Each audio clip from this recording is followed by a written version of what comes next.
telespectadores da TV Miramar, sejam todos bem-vindos a mais uma edição do Resenha Semanal. Estamos a 22 de maio para o ano 2016. Como tem sido habitual, vamos hoje também olhar para as principais matérias que marcaram a semana e falo particularmente da visita do estadista moçambicano Filipe Jacinto Nyusi, que efetua a China, e vamos também olhar para o governo moçambicano que foi ao Parlamento para explicar os contornos da dívida soberana. Vamos também fazer análise em relação ao convite que foi feito pelo estadista moçambicano Filipe Jacinto Nyusi ao presidente e líder da Renamo, Afonso Dhlakama. Ou seja, trata-se de um apelo, na verdade, que o estadista moçambicano fez ao líder da Renamo para que indicasse pessoas da sua confiança para a preparação, assim que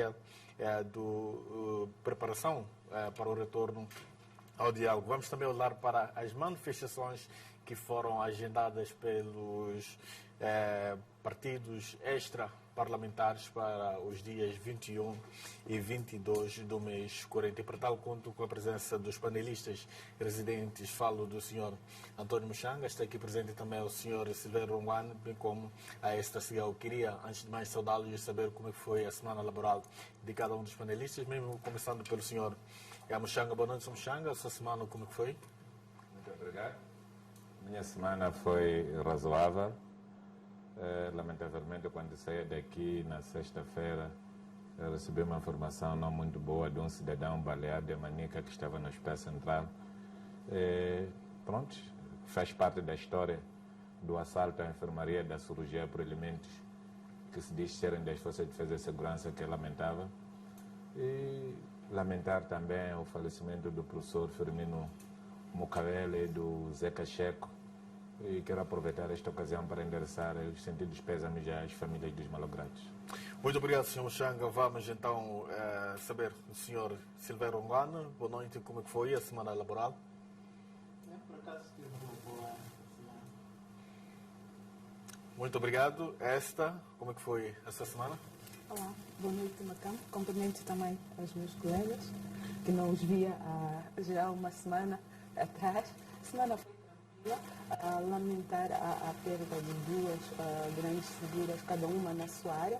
Portanto, falar aqui do professor Firmino Cavalo, que vai deixar um grande vazio, não só a todos nós, a sua família, mas também à academia e ao desenvolvimento em Moçambique, pelas ideias que ele partilhava, pelas ideias que ele fazia de tudo para que fossem acolhidas. E neste momento, mais do que nunca, o que nós podemos fazer é pegar no seu legado, pegar nos seus ensinamentos e ver onde podemos implementar para que Moçambique dê o passo que tanto precisamos. E o grande baterista também, Zeca Checo, que infelizmente deixou-nos, solidarizar-me com as famílias e com todos aqueles que neste momento também choram, os seus entes queridos.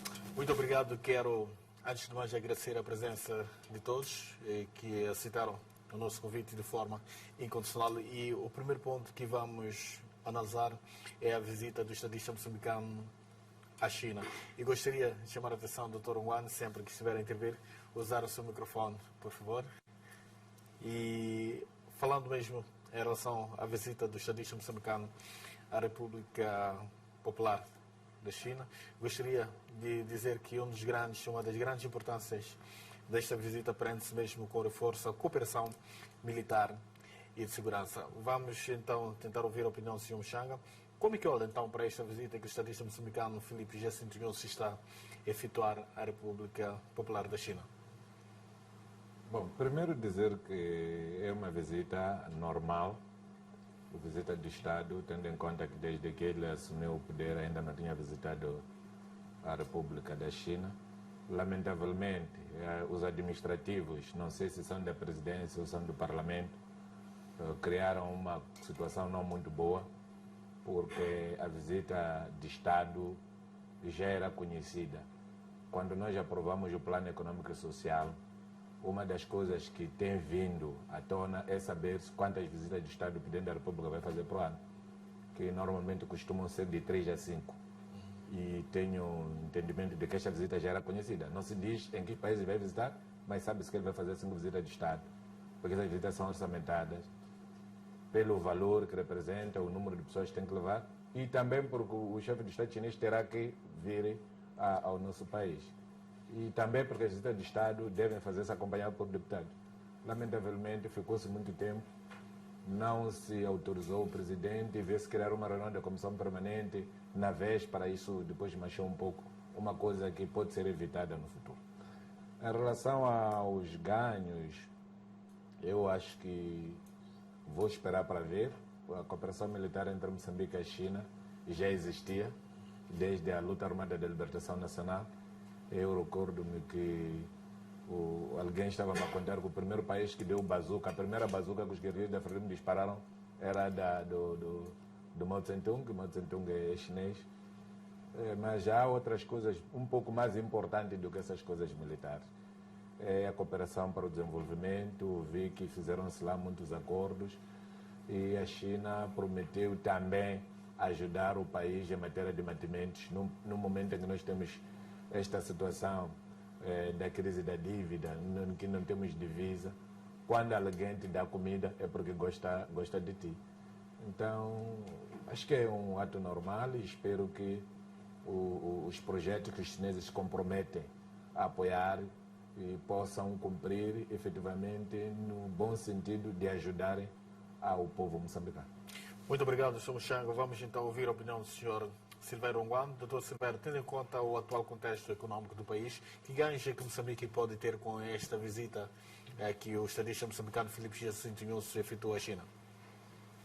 Gostaria também por complementar os espectadores, dizer, bom, como já dizia na semana passada, no âmbito da separação de poderes, o chefe do Estado, também chefe do governo, tem a sua agenda, o seu plano de trabalho, nós respeitamos e acredito que essa visita deve se enquadrar no seu plano de atividades. Agora, quanto ao momento em que ela acontece, bom, depende da leitura, pode ser considerado problemático, porque como acontece num momento em que o nosso país acaba de ser abandonado pelos seus parceiros tradicionais, pode ser visto também como uma fuga para frente, até pode, digamos, colocar a China como parceiro da segunda categoria, uma vez fomos abandonados, depois fomos para aqueles, mas para todos os efeitos, cabe ao próprio chefe do Estado, ao seu governo, planear as visitas que acham que devem fazer,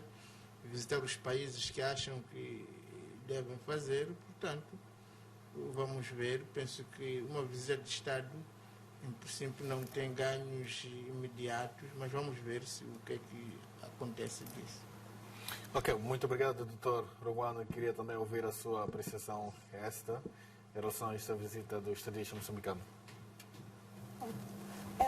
É uma visita de trabalho, uma visita normal, portanto, uma visita que o chefe de Estado agendou, e Muxanga disse bem.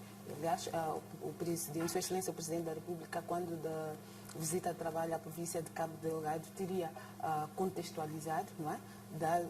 Deixou claro que esta visita foi planificada ano passado, por vários motivos ela não aconteceu e neste momento é que ela acaba se efetivando. Portanto, a situação que nós estamos a passar a nível doméstico, a relação que tenta-se fazer com a dívida pública do país, com o fato de alguns parceiros nossos de cooperação terem posto, portanto, em banho-maria, enquanto ainda tentam perceber o que é que efetivamente aconteceu e quais são as possibilidades, ou até que ponto o nosso endividamento está, não tem absolutamente nada a ver com esta visita. É uma questão apenas de timing, há uma coincidência entre esta visita e o que nós estamos aqui a passar, porque relações com a China nós temos já há muito tempo. Aliás, a China é um país irmão de Moçambique, é um daqueles países que sempre esteve... Pode usar o microfone do Dr. Ongwan, por favor, só para dar continuidade à sua intervenção. Ok.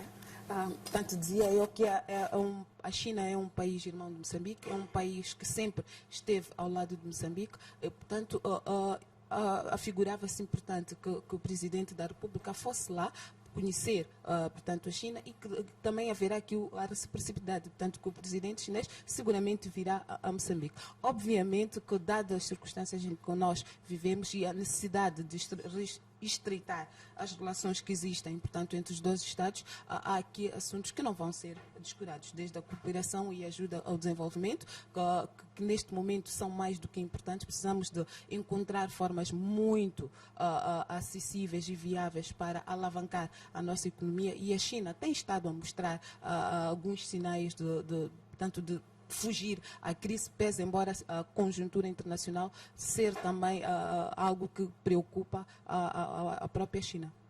Muito obrigado, Esther Sigaoki. Vamos então agora olhar para a ida do governo moçambicano ao Parlamento para explicar os contornos da dívida soberana, e durante a audiência sabe-se que a Renamo não se fez presente. Sr. Mushanga, o que teria acontecido? Por que a Renamo não esteve presente na audiência do governo?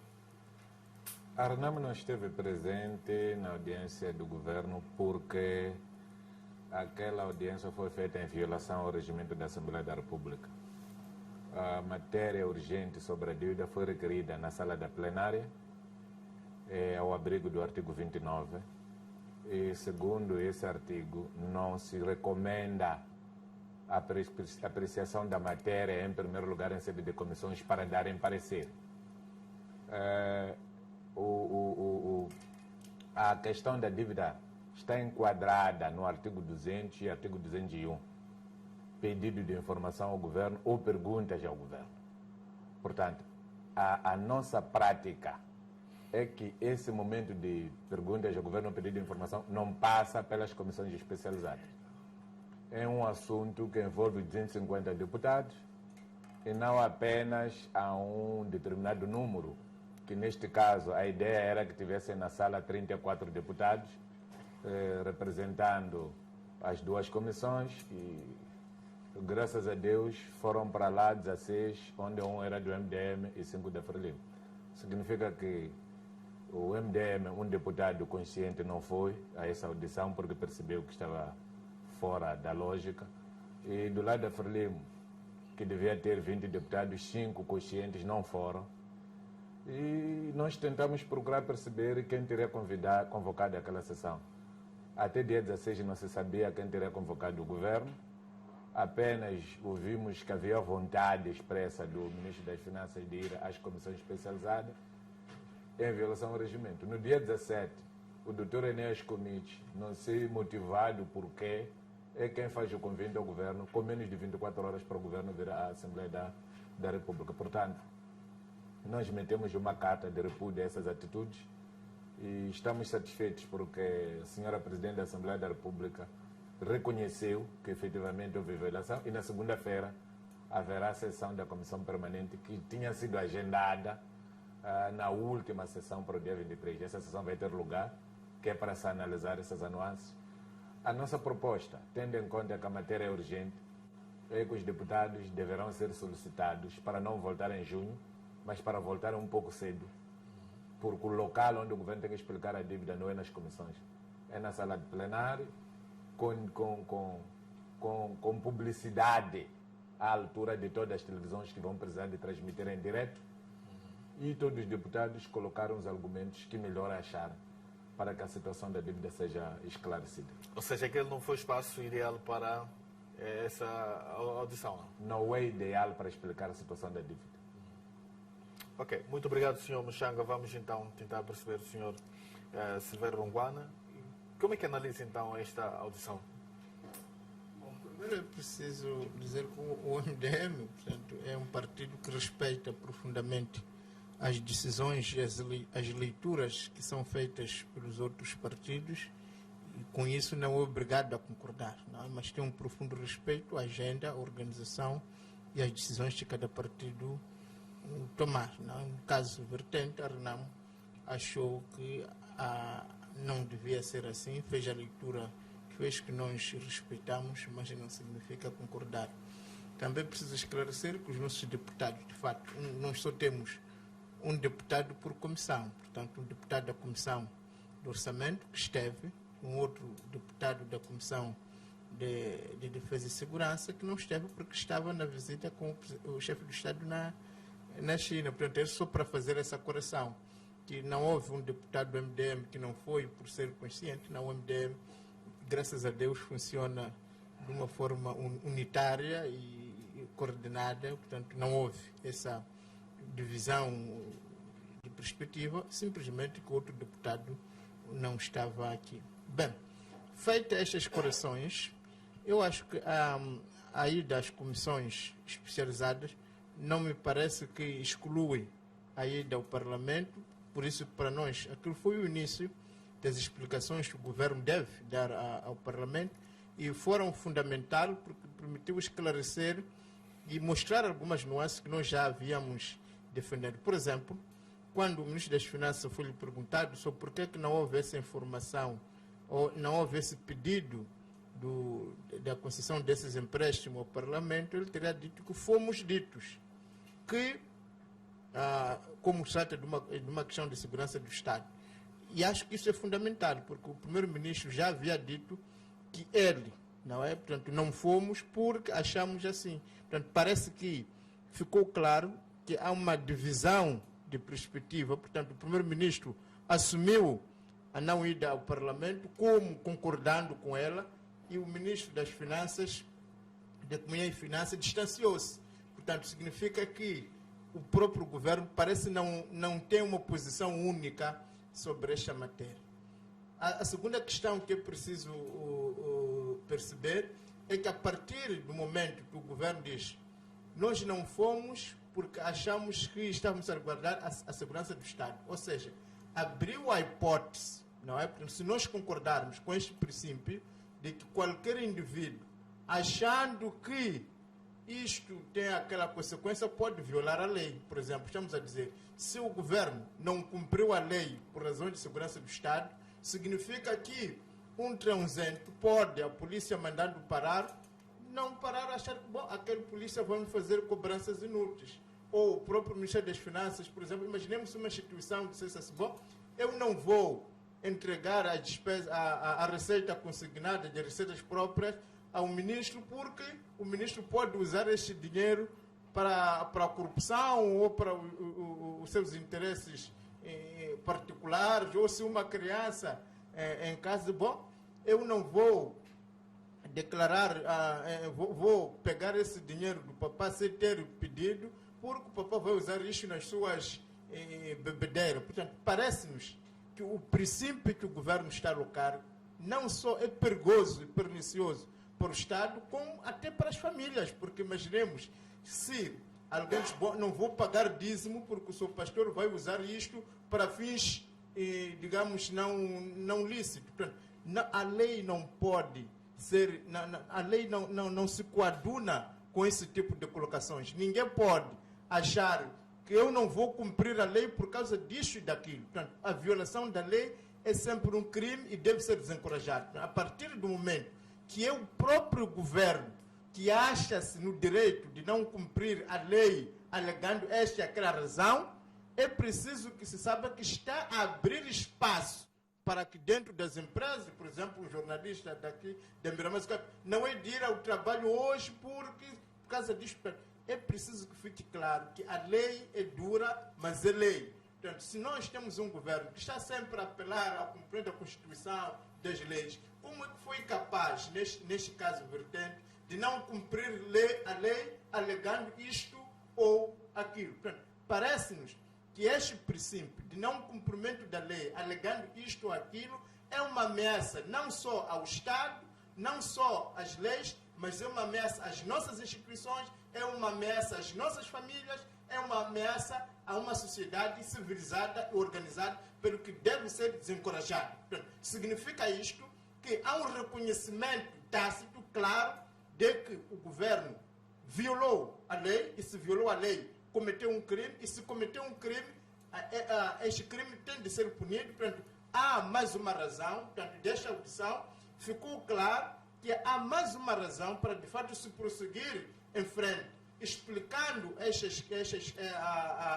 a situação, o contexto em que foram feitas essas dívidas no plenário, que é para aqueles que de fato são culpados, como há um reconhecimento já, serem responsabilizados. Mas o ministro das Finanças mostrou conhecer coisas que nós julgávamos que se calhar nem conhecesse, porque quando lhe perguntaram, olha, onde é que está o dinheiro ele terá afirmado que este dinheiro foi utilizado para pagar diretamente aos fornecedores. Bom, para já admira que o Estado moçambicano possa fazer uma encomenda e pague na totalidade a encomenda antes de ter recebido. Parece que isto viola todas as regras de contabilidade e de boa prática. Mas para todos os efeitos, a partir do momento que o governo assume que tem o conhecimento de como esses pagamentos foram feitos, porque nós pensávamos, bom, tratando-se de uma empresa, o ministro das Finanças, o primeiro-ministro não estaria a corrente como é que esse dinheiro foi usado. Mas a partir do momento que é um reconhecimento,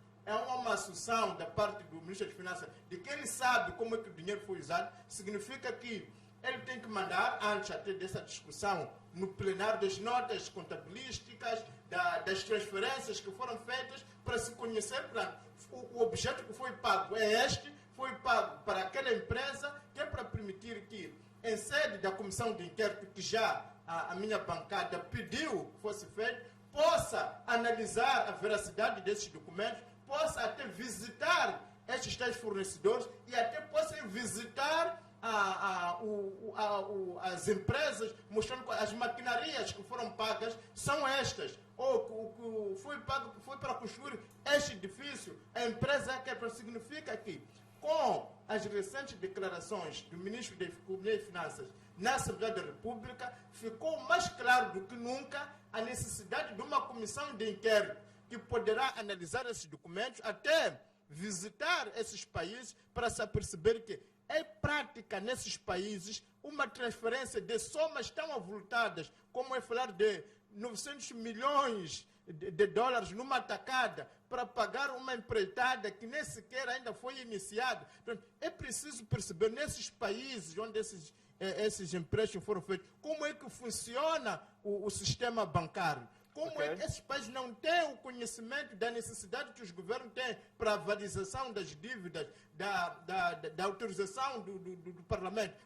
Portanto, eu, para concordar com aquilo que a sociedade civil disse, que, olha, das prestações do Ministério das Finanças na Assembleia da República, levantou mais dúvidas, levantou mais problemas, e porque há mais dúvidas, há mais problemas, mais do que nunca é preciso que essas pessoas aconteçam dentro do plenário, é preciso que se faça uma comissão de inquérito que possa analisar no detalhe todas essas falcatruas, porque ficou claro que realmente houve uma violação de lei. Portanto, há um primeiro crime que já foi confirmado, ficou também claro que há um conhecimento da parte do governo moçambicano de aspectos de detalhe que precisam de se enviar os documentos para se confirmar, se analisar, porque a partir do momento que temos um governo que fugiu a lei, portanto, há uma necessidade de uma comissão de inquérito à dívida pública moçambicana. Muito obrigado, senhor Rongwano. O Sumushanga dizia aqui que fez referência aqui que não é em sede das comissões especializadas que deve ser analisada esta questão, e mais do que isso, o Sr. Rongwano disse há pouco tempo que há uma necessidade de criar-se uma comissão de inquérito para averiguar e tentar perceber um pouco mais o que teria acontecido para a contratação dessas dívidas todas. Como é que olha primeiro essas duas posições, e depois queria ter também a sua opinião em relação à ida do governo para explicar os contornos da dívida soberana? Sim, eu penso que uma posição não pode automaticamente excluir a outra. Aliás, este processo começou com uma conferência de imprensa, portanto, uma apresentação pública do Sua Excelência, o Primeiro-Ministro. Portanto, ele foi o primeiro, portanto, em nome do governo, a falar, a explicar ao povo moçambicano e ao mundo, no geral, porque, afinal, esta questão já transcende, portanto, o domínio nacional. Nós temos hoje os nossos parceiros de cooperação, temos hoje os países da região, todos a tentarem perceber, afinal, em que é que Moçambique está metido e como é que nós estamos a planificar ultrapassar esta situação. Pelo que esta audição do Primeiro-Ministro foi acompanhada por todos, por todo o mundo, por todos aqueles que se interessam diretamente e não só pela situação de Moçambique. Portanto, depois disto, temos aqui o Ministro da Economia e Finanças a ir para a Assembleia da República, esteve com as comissões do Plano de Orçamento, Defesa e Segurança. De novo, não acho que este seja o último passo. Eu tenho sempre defendido que mais do que senso comum, mais do que navegarmos naquilo que são espaços comuns, nós precisamos de perceber o que é que efetivamente aconteceu para que possamos ficar claros. Neste momento, tudo aquilo que nós sabemos é o que nos foi avançado por alguma imprensa estrangeira, é o que tem nos sido revelado nestes encontros, portanto, nestas aparições do governo, através do primeiro-ministro numa primeira fase e agora do ministro no Parlamento. Portanto, aí, quanto mais fala-se na questão, quanto mais dados são aqui apresentados, mais dúvidas suscitamos. E mais uma vez, eu espero que o Parlamento esteja efetivamente a organizar-se, esteja efetivamente a recolher, portanto, aquilo que o povo quer perceber, aquilo que são as zonas de penumbra decorrentes destas duas apresentações, portanto, destas duas aparições do governo, e façam perguntas que levem à busca de respostas, porque nós precisamos de sair de espaços comuns. Eu defendi há 2, 3 programas atrás que nós, neste momento, estamos a fazer acusações, já temos até culpados, já temos sentenças, já temos tudo isto, mas ninguém aqui é capaz de efetivamente dizer o que é que foi feito. Assumíamos nós, por exemplo, que damos já a perguntas de onde é que está o dinheiro, que não é possível que este dinheiro tenha sido todo ele gasto. Apareceu agora o ministro a dizer que não, efetivamente o governo pagou a totalidade deste valor. Aliás, há uma publicação estrangeira que também faz referência a 863 milhões de dólares que foram pagos a uma certa empresa. E traz até mais nomes, traz mais figuras alheias ao governo envolvidas neste negócio. Então, é disto que nós precisamos, de saber efetivamente o que é que foi pago e até que ponto estas coisas que foram pagas são do interesse real do cidadão. Se o governo sempre disse que foram feitas despesas ou foram contratados empréstimos para, por um lado, lidar com questões da nossa segurança interna, para reforçar a capacidade, portanto, da MAM, que aliás ficamos também, é preciso frisar isto, ficamos a saber por via desta audição do ministro ao Parlamento que a MAM, por exemplo, não está em condições de pagar a primeira tranche. Então, são estas questões que nós precisamos de perceber. Não estando em condições de pagar, o que é que sucede? Como é que fica? Porque o governo, por um lado, tem estado sempre a dizer que não, nós avalizamos estes negócios. Portanto, não são empréstimos diretamente do governo, mas do Estado dizia, mas que o Estado moçambicano avalizou. Ora, se esta empresa MAM não está em condições de pagar, precisamos de perceber até que ponto, não é? O que é que acontece? Quem é que toma conta? E é aí onde entram as responsabilidades. Porque, eventualmente, esta MAM tem, como sempre defendi, tem alguém responsável. Há alguém que está em frente desta empresa. Há quem que assinou estes papéis, assinou estes empréstimos. Então, nós vamos aí procurar perceber como é que estas pessoas, como é que estes interesses vão ser acautelados por parte do Estado. Ok, muito obrigado. Vamos então agora observar o nosso primeiro intervalo e voltamos daqui a alguns instantes. Não sai daí e até já.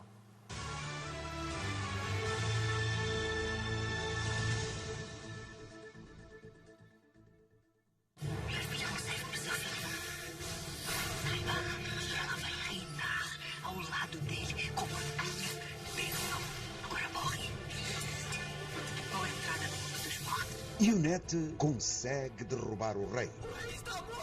E o desespero toma conta do palácio.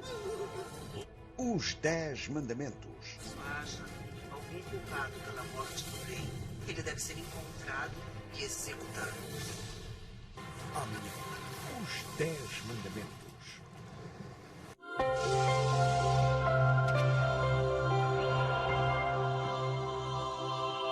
A vida é amor, família e amizade, mas também saúde. Venha ao nosso encontro. Somos o seu hospital a uma viagem de distância, referência no mundo inteiro pelo nosso serviço personalizado. Com recurso à mais moderna tecnologia hospitalar. Hospital Moriá, em São Paulo, Brasil. Para uma boa saúde, não existe distância. Olá, eu sou 84 registrado. Faz como eu e registra o teu 84. Deve ser responsável incluir todos os dados importantes no formulário.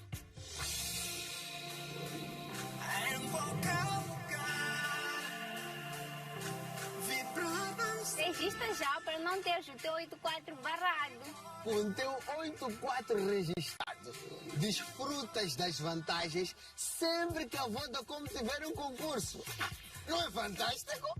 Ainda não estás ligado à melhor rede? Faz comigo e registra 884. Vodacom, tudo bom para ti.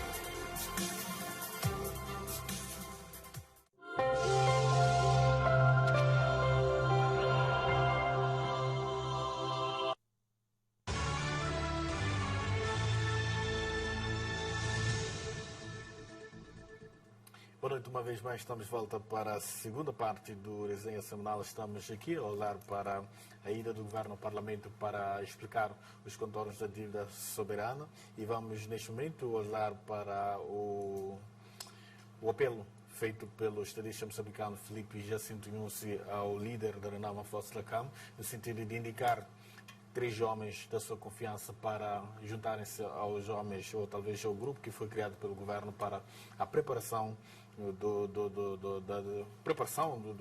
diálogo entre o governo e a Renamo. E sobre essa questão queria primeiro tentar ouvir o Sr. Muxanga. Sr. Muxanga, a Renamo já indicou esses homens para a preparação desta retomada do diálogo. Isto é um sinal de trabalhos que serão feitos para que o Moçambique volte a viver uma paz efetiva? Ou como é que interpreta, então, este passo que foi dado neste momento? Bom, deixa-me primeiro dizer que o Ministro das Finanças também tem culpa no cartório. Ele não pode dizer o governo cessante. Quando ele foi mandatado para renegociar a dívida. Quando descobre que há outras dívidas escondidas, era a obrigação do bom menino voltar para casa, porque o Ministro das Finanças foi o governador do banco, sob o risco dele ter rasgado todo o currículo dele. Os avales são autorizados pela Assembleia da República, sempre que esse exercício ultrapasse um exercício econômico, significa um ano fiscal. Aqueles avales falam de anos, quase quinquênios, e o resultado é este que nós hoje estamos já a ter. Não pega esta explicação de que contornaram por cá a Renamo. No Banco Central, o Banco de Moçambique, há elementos da Renamo. Por que não informaram o Banco de Moçambique? No Tribunal Administrativo, há elementos da Renamo. Por que não comunicaram o Tribunal Administrativo? A pergunta que se coloca é: por que evitar os deputados da Renamo, se os deputados da Renamo também são tão moçambicanos como os outros? O material comprado, será que a Renamo tem bases no mar? Os radares vão ajudar a localizar os guerrilheiros da Renamo que estão a combater? Qual é a razão de ter escondido isto? E o ministro depois diz uma coisa muito interessante. É que não só se pagaram as encomendas, como se pagaram os intermediários. Na República de Moçambique, quem paga intermediários está a praticar corrupção. É vergonhoso o ministro do currículo, Dr. Maliani, dizer o que disse. Nem um estudante do primeiro ano de contabilidade, numa escola básica, não pode dizer o que disse. Então, estamos a ver que estamos a ser governados por pessoas que têm problemas de competência técnica. Então a explicação do ministro ainda não satisfaz a Renamo? Também, para mim, aquela explicação está desclassificada. Eu preciso do ministro na sala plenária, que é o local onde o povo tem que vir a falar, para não sermos nós a falarmos em nome dele. Agora, em relação a... Agora, mas antes disso, o senhor Rongwana defendia aqui a criação de uma comissão de inquérito para averiguar essas situações. Partilha da mesma opinião? Só primeiro para fechar este tema. Nós preferimos ouvir primeiro o governo na sala da plenária, depois das respostas que recebemos na sala da plenária. Vamos tomar a decisão se valerá a pena uma comissão de inquérito, se valerá a pena uma moção de censura contra o governo, porque este governo também tem problema, foi assumir a dívida a violar a lei. Devia ter voltado para o país antes de assumir a dívida. Significa que este governo é parte. Se calhar os tais intermediários de que se fala são membros deste governo. É por causa disso que eles receberam a coisa com muita normalidade. Ok, então, em relação ao apelo feito pelo Presidente da República, Filipe Jacinto Inhosse, e a resposta dada pelo líder da Renamo, estamos a passos galopantes para uma paz efetiva em Moçambique? O Presidente da República não fez apelo, endereçou um ofício à Renamo a solicitar a indicação de pessoas no dia 4 de março. Okay. E dizia ele que está a cumprir uma orientação da terceira reunião do Conselho Nacional de Defesa e Segurança. Essa reunião, terceira reunião nacional do Conselho Nacional de Defesa e Segurança, tinha como agenda autorizar o reforço das verbas para o Ministério do Interior poder cumprir as suas missões, nomeadamente financiar mais colunas em Muxunga, financiar mais uma coluna em Amapadze e depois uma coluna entre Tete e Catandica. E os conselheiros entenderam que a melhor solução não devia ser reforçar a capacidade de colunas, porque isso não resolveu o problema, mas era encontrar a paz. E, lamentavelmente, o membro que fez essa proposta já não está conosco, foi aquele que foi barbaramente assassinado na cidade da Beira, José Manuel. Portanto, quero agradecer a Deus pela inteligência que ele teve, porque os ganhos da proposta dele parece que agora estão próximos. Lamentavelmente, a carta feita a 4 de março só falava da preparação do encontro ao alto nível, não dizia mais nada. E nós estamos habituados àquele jogo de esconde-esconde. Então não queremos correr esse risco. De banana, ainda não comeu? Banana não. Então dissemos, temos estas condições prévias para serem cumpridas. O governo levou 71 dias, porque nós respondemos a carta do governo no dia 7. Recebemos a carta às 17h30 da sexta-feira, dia 4. Até 9 horas do dia 7 já tínhamos respondido a carta. E o governo, de lá, 7 de março, para 11h30 do dia 17 de maio, levou 71 dias para acusar a recepção da nossa carta e responder da forma como fez. Bom, para todos os efeitos, vale a pena mais tarde do que nunca. Esta resposta do dia 17 traz alguma evolução no sentido de que está clarificado na carta que as pessoas vão preparar condições para que o diálogo tenha lugar, organizando os termos de referência e procedimentos. Então, há um trabalho concreto que as pessoas vão poder fazer. Por isso, recebemos a carta e responderam para todo 48 horas depois. Esse trabalho inicial que deve ser feito, quando é que será essa preparação dos pontos-chave? Como quem faz o convite é o Presidente da República. O Presidente da República neste momento não está na China. Nós já respondemos, a carta está no gabinete dele. Acredito neste momento ele tem um conhecimento. Acredito que quando ele chegar, tendo em conta que ele cria um grupo, chama grupo de que é um termo próprio. Acredito que ele terá de reunir com o grupo antes do grupo começar a trabalhar. Então estamos à espera. Numa situação em que o país continua a conhecer alguns ataques a serem protagonizados pelos supostos jovens armados da Renamo, Dr. Ongwane, com este sinal que foi dado pelo governo e a ereção da Renamo, acredita que os ataques particularmente poderão parar? Ou qual é a análise que faz então desse passo que foi dado neste momento? Bom, eu neste ponto não vou expressar crenças, vou expressar desejos, não é? Primeiro dizer que esta tomada de posição que é bem-vinda, porque todos nós queremos a paz, queremos que a guerra termine. Se peca, portanto, peca por tardia, porque já devia ter acontecido há muito tempo, porque o povo há muito tempo que vem clamando pela paz. E não só isso, apesar de se dizer que a história ensina, mas não tem alunos, eu quero continuar a ser aluno da história, e o que a nossa história mostra é que as guerras que, portanto, o Partido Frelimo teve na sua história, teve a Guerra de Liberação de Moçambique, terminou num acordo em Lusaka, a guerra que teve com os sul-africanos terminou no acordo de Komati, a guerra que teve com Anne Smith terminou com os acordos de Lancaster, a guerra que teve com a Renamo terminou com os acordos de Roma, a Segunda Guerra terminou com os acordos de Maputo. Portanto, a história nos ensina que todas as guerras em Moçambique terminam num acordo contrariamente ao que aconteceu, por exemplo, no Uganda, em que as guerras terminam com a invasão, tomada da capital pelos rebeldes. Aqui há um sinal claro de que as nossas guerras terminam todas no acordo. Ora, sabendo nós que esta guerra, que este conflito vai terminar no acordo, por que que não podemos ir diretamente aos acordos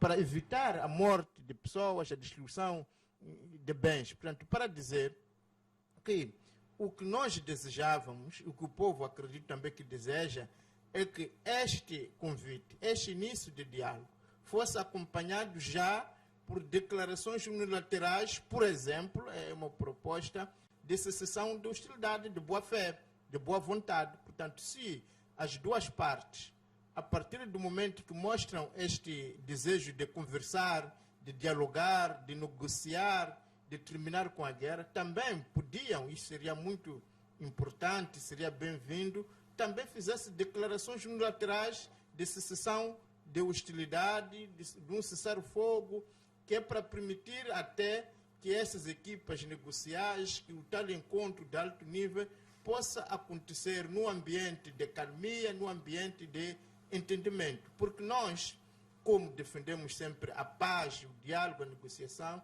acreditamos que se os dois beligerantes forem ao diálogo com aquele espírito aberto de receber o outro, de ouvir um e outro, olha, o que é que lhe levou então a tomar esta posição?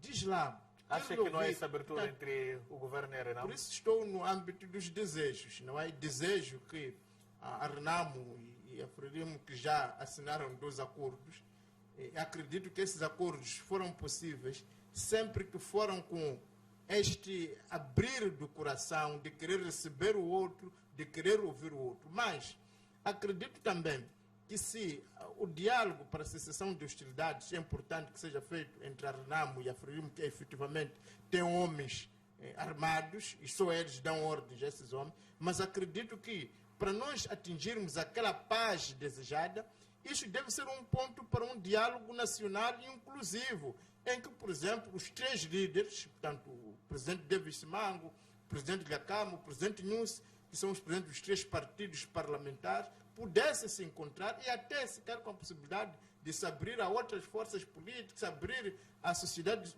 civil, em que todos nós moçambicanos pudéssemos encontrarmos. Afinal, o que é que está a nos levar a guerras cíclicas? O que é que está a nos levar a nos matarmos uns aos outros, a nos odiarmos uns aos outros? E ali podíamos todos juntos, como irmãos, de coração aberto, cada um dizer o que lhe vai no coração e tentarmos encontrarmos uma plataforma de entendimento definitivo para todos. Porque se nós começarmos este diálogo já com exclusões, se esses 2 partidos acharem que são os únicos que têm o monopólio da paz e da violência, penso que não seria bom para o país. Portanto, o apelo que eu faço é que seja um diálogo inclusivo e que todos possam estar lá para dizer o que lhes vai na alma e que, sobretudo, estejamos abertos para ouvirmos uns aos outros. Muito bem. Esta retomada ao diálogo, não vamos assistir uma vez mais sessões que, no fim, não há mesmo um entendimento por parte do governo e a Renamo. A última vez que tivemos o diálogo entre o governo e a Renamo foram sessões e que não resultaram em grandes resultados, passe a expressão, e o país continua até hoje a assistir ataques em alguns pontos do país. Bom, eu não diria que não resultaram em grande coisa.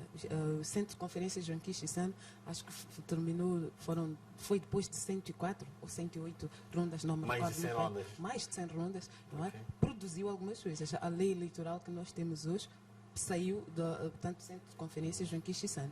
E mais, esta lei é 100% reflexo daquilo que a Renamo levava para a mesa. Portanto, tivemos o acordo de cessação de hostilidades, que também foi também parte do que se ali pretendia chegar, negociar-se a paz ou estabelecer-se a paz efetiva em Moçambique. Infelizmente, parece-me que todos estes acordos, todos estes pequenos ganhos, não chegaram, portanto, ao resultado final, aquilo que seria a pretensão final, não é? O que nós estamos a assistir hoje, ou o que nós esperamos hoje, pelo menos aquilo que são as minhas expectativas, é que nós tenhamos efetivamente um diálogo franco. É necessário que o governo diga honestamente isto, eu sempre defendi e volto a frisar. É necessário que o governo seja muito claro naquilo que ele pode dar, até onde ele pode ir. Do mesmo jeito que eu acredito que a Renamo vai levar aquilo que são as suas pretensões, aquilo que ela efetivamente pretende, aquilo que ela quer, não é? O que não se pode acontecer, o que nós não podemos continuar a fazer é andarmos às voltas, é andar aos círculos. Penso que não vai adiantar muito continuarmos naquelas manobras de entretenimento, de ganhar tempo, podemos assim dizer. Ou é sim ou é não. E aquilo que nós podemos discutir, nós vamos, portanto, encontrar aqui um meio termo.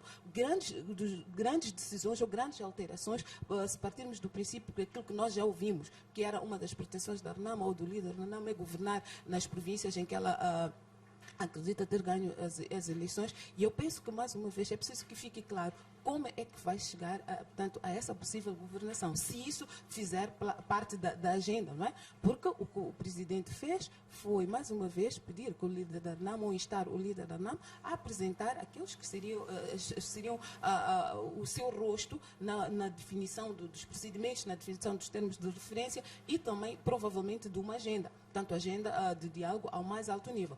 Porque o presidente da República, quando tiver este encontro com o líder da Renamo, ele deve ir lá com fatos muito concretos para, portanto, serem discutidos e levar possíveis soluções. Não acredito que nesta fase nós ainda estamos em condições de ter um encontro a porta fechada ou não, de 2 horas, depois ter um aperto de mão e continuarmos com a incerteza. O Rumbano disse aqui uma coisa que eu concordo muito, não é? Mesmo depois deste aceno, portanto, desta resposta favorável da Renamo ao aceno do Presidente da República, nós continuamos a assistir a ataques, portanto, perderam-se vidas nesta semana, não é?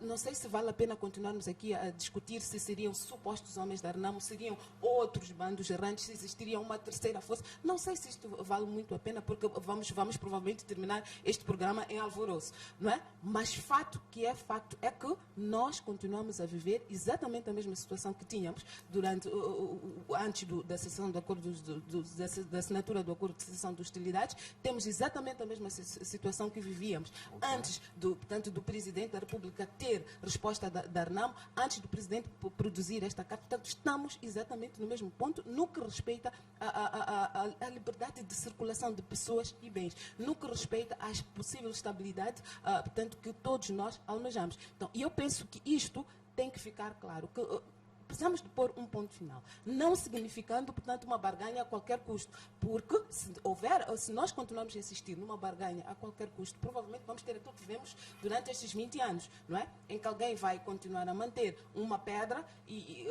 baixo do pé e quando prováveis exigências não forem satisfeitas, é só levantar, tirar o pé, pegar na pedra e arremessar. E em contrapartida temos também outros partidos políticos. Eu sempre defendi Muito isto. Obrigado.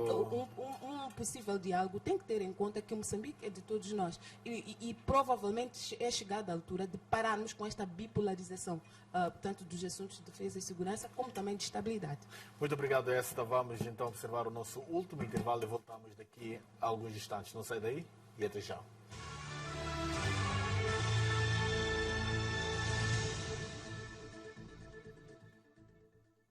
Reportagens espetaculares. A polêmica racial por trás da foto que gerou uma campanha. E tem também as águas cristalinas de um dos lugares mais lindos do mundo.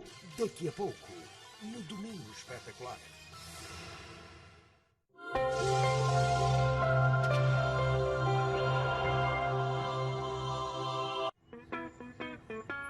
Muito obrigado.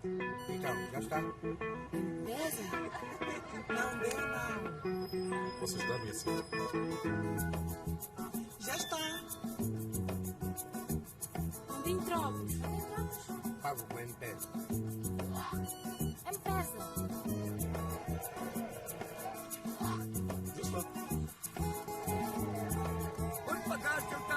Olha, você tem peça, por que não transfere? Olha, 2 mil reais. Vamos encontrar. Ok, vamos encontrar na esquina.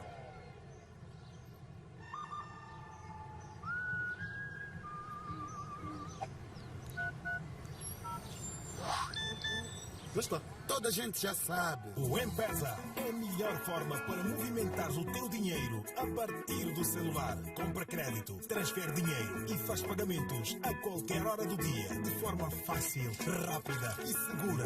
M-Pesa facilita a tua vida.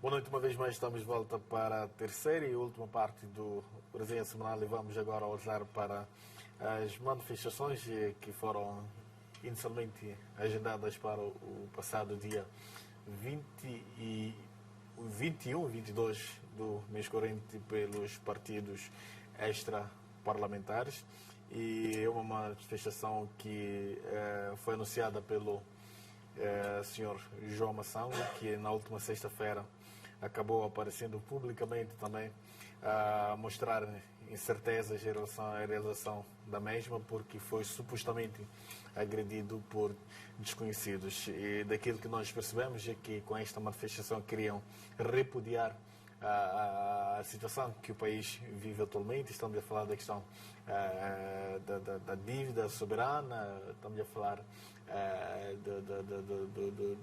dos preços dos produtos alimentares.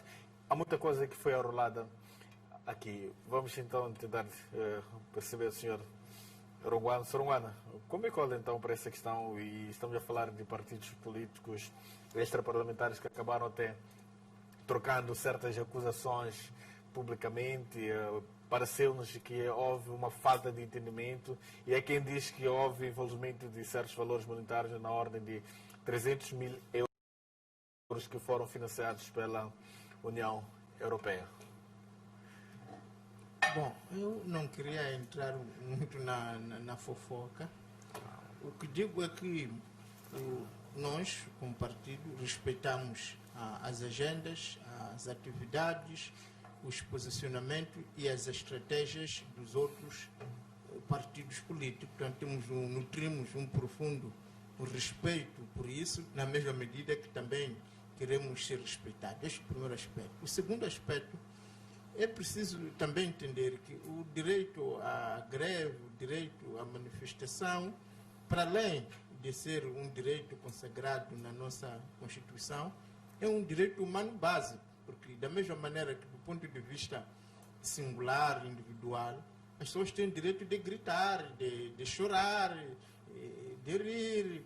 Portanto, significa que também que as sociedades, portanto, é uma negação brutal quando, por exemplo, se este indivíduo não pode chorar, ou que não pode rir, ou não pode dançar, não pode mostrar a sua concordância ou a sua discordância. Portanto, parece que as sociedades humanas têm a necessidade de manifestar ou a favor ou contra, mostrando a concordância ou a discordância, têm direito de gritar e chorar quando vir que alguém está a lhe pisar os calos, de gritar quando achar que tem que apoiar aquela outra pessoa. Portanto, eu penso que nós não devemos ter problemas com o conceito, com a ideia da manifestação, tanto mais que a nossa Constituição, que não foi imposta, é produto daquilo que é a nossa história, daquilo que é a vontade dos moçambicanos, salvaguarda o direito à manifestação e a partir do momento que é constitucional, significa que pode ser praticado quando um grupo, quando a sociedade achar que é necessário. Aliás, é preciso também lembrar que já há semanas que tem circulado SMS a falar destas e daquelas manifestações. Para dizer que, para mim, não vejo que seja um problema e acho que também devemos progredir no sentido de não diabolizar as manifestações, não termos medo delas, porque acabamos, se calhar, até dando a essas manifestações um valor superior ao que elas próprias representam, porque nós não queremos aceitá-las, não queremos incorporá-los no nosso constitucionalismo. Portanto, se é verdade que o organizador desta manifestação, o Partido Verde, foi efetivamente agredido, é um ato que deve ser condenado e rejeitado em toda a linha, porque efetivamente trata-se de um direito, uma manifestação que foi avisada da polícia. Portanto, parece-me que não é algo que deve nos assustar, é algo que devemos aprender a conviver com ela, mas como digo, trata-se de uma atividade de um grupo de partidos políticos, de lideranças, muito obrigado, que entendeu convocar a população, e nós, como outro partido, também respeitamos estas decisões dos partidos. Muito obrigado. Écita, qual é a sua análise então, em relação a esta manifestação em que até a última sexta-feira, amanhã ou durante o dia da sexta-feira passada, o organizador da mesma acabou mostrando algumas incertezas porque teria sido espancado por desconhecidos? Bom, eu penso que isto foi um capítulo muito engraçado, não é? Então, o que me importa a termo é que efetivamente manifestar é um direito que nós temos, está consagrado, é um direito adquirido. O que nós temos que fazer é formalizar, é simplesmente informar as autoridades, não é? E esta em particular, em que os organizadores falavam de 1,5 milhão, portanto, de cidadãos, é uma super mega manifestação. É preciso tomar alguns cuidados, até mesmo para que não houvesse aqui, não transformasse em uma greve, por exemplo, não é? Era uma manifestação que a organização falava de ser pacífica para reivindicar ou para, portanto, reclamar sobre o custo de vida, a dívida pública, muito, muito justo. Eles falaram também, ou deram a cara e indicaram que teriam começado com estes procedimentos para formalizar. Até aí está tudo muito bem.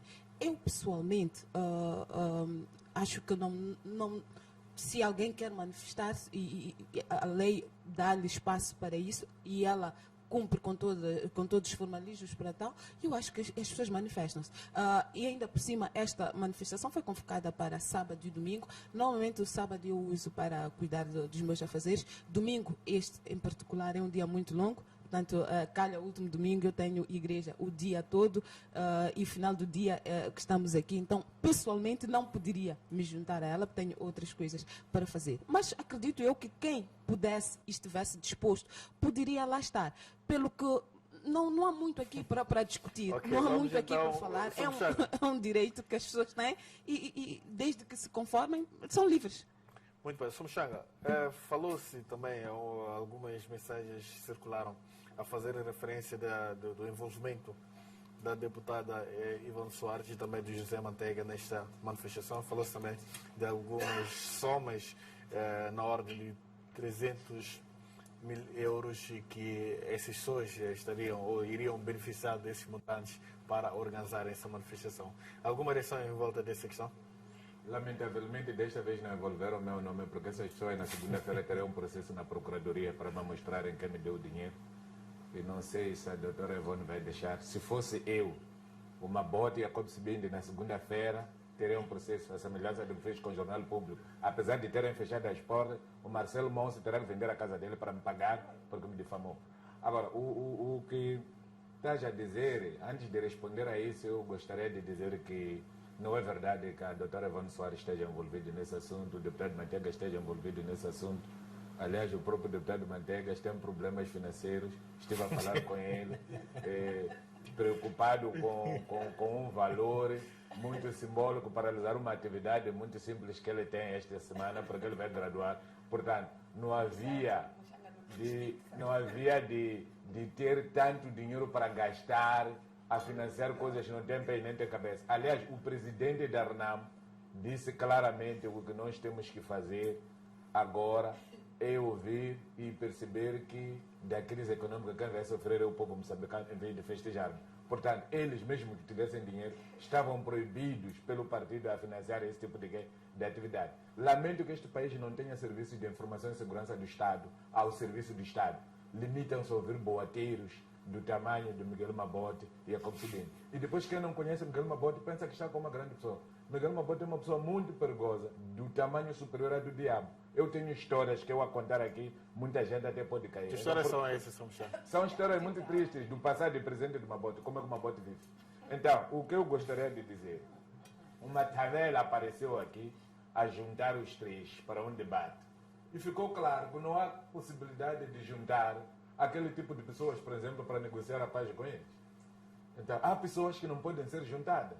Eles não se entenderam em fórum próprio. Tinham o local.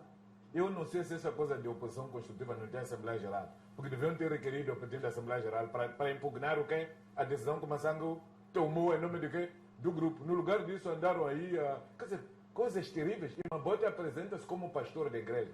Jacob Sibindi diz que faz oração de hora em hora. Até tem uma coisa aqui na casa. Quer dizer, coisas terríveis e vergonhosas. Pelo que nós, graças a Deus, não estamos envolvidos naquela situação. Lamento efetivamente o que aconteceu com o Massango, porque o Massango precisa de ser chamado a atenção de outra maneira, ainda foram como fizeram. Porque podem ter promovido o Massango. O Massango pode ser mártir, porque sofreu. E isto é perigoso. Você anda a promover pessoas muito pequeninas por causa da sua atividade, que não... Então, eu penso que o povo moçambicano é consciente, sabe o que quer, como quer e onde é que vai. Nós, como representantes legítimos do povo, vamos ouvir o governo em plenária da Assembleia da República. Primeiro, quando alguém fala de mobilizar 1 milhão de pessoas numa cidade muito obrigado, Maputo, senhor que Buxanga, tem 1 milhão de habitantes, está a dizer que as crianças de 0 anos estarão na manifestação. A presença dos painelistas e agradecer também a audiência do caro amigo telespectador. E nós voltamos no próximo domingo, quando forem pontualmente 20 horas. Ótima semana de trabalho a todos os telespectadores. Boa noite.